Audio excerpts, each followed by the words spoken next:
أهلا وسهلا بكم. هجوم جماهير النصر على الإعلامي خالد العليان بعد تغطيته لحظة خروج رونالدو من الملعب في الدقيقة 85 في مواجهة النصر مع الفيحاء. وقد غطى العليان لحظات خروج الجماهير من الملعب بعد خروج رونالدو مباشرة، مع أن المباراة مستمرة، والعليان يوضح بعض النقاط المهمة لجمهور النصر.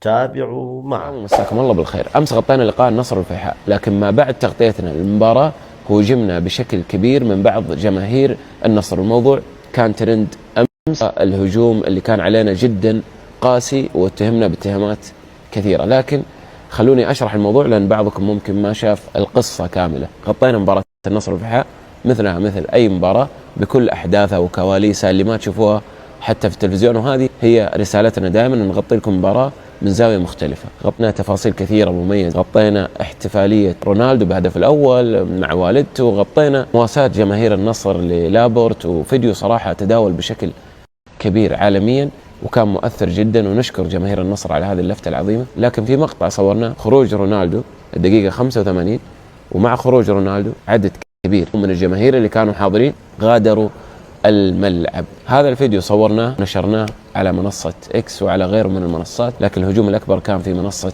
اكس. بعض فسروا أن احنا نقلل ونشكك في شعبية نادي النصر، وأن النصر ما عنده جمهور، وأن الجمهور اللي يحضر هذا هو جمهور رونالدو. أولا، مبادئ لا تسمح لي أني أسيء أو أقلل من قيمة أي شخص أو أي رياضي أو أي جمهور من جماهير الأندية الرياضية. جماهير النصر غالي على قلوبنا، دائما يدعموننا ودائما واقفين معنا، ولنا متابعين كثير من جماهير النصر، فوجب التوضيح لهذا السبب لأن بعضهم عاتبنا. في البداية جماهير النصر وشعبية النصر كبيرة، ولا يشكك في شعبية النصر أحد.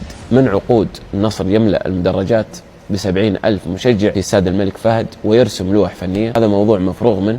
لن أسمح لنفسي أو لفريق عملي بالتقليل من قيمة أي جماهير من جماهير الأندية. رونالدو لاعب عالمي، ما هو فقط لاعب عالمي، وأحد أهم اللاعبين في تاريخ اللعبة. رونالدو لاعب مؤثر يملك شعبية من مختلف دول العالم، من مختلف الأعمار، من مختلف الجنسيات، من مختلف الانتماءات. ممكن يكون في مشجع يشجع نادي الهلال أو نادي الاتحاد أو النادي الأهلي أو الشباب أو غيره من الأندية، ومع ذلك يحب رونالدو ويحضر عشانه، وهذا أمر مفروغ منه، والأمر يحدث مع أكثر من نادي يستقطب اللاعبين العالميين، ما هو فقط رونالدو والنصر. هذا هو أحد مستهدفات صندوق الاستثمارات السعودي، وأحد مستهدفات وزارة الرياضة، استقطاب الجماهير إلى الملاعب عن طريق جلب النجوم العالميين. خروج بعض الجماهير مع خروج رونالدو فهو شيء طبيعي. رونالدو يضيف للمباراة متعة، إثارة وقيمة، هذا أمر طبيعي ويحدث مع كل اللاعبين العالميين في مختلف الأندية المحلية أو العالمية، ولا يعني هذا أن احنا نشكك في شعبية نادي النصر.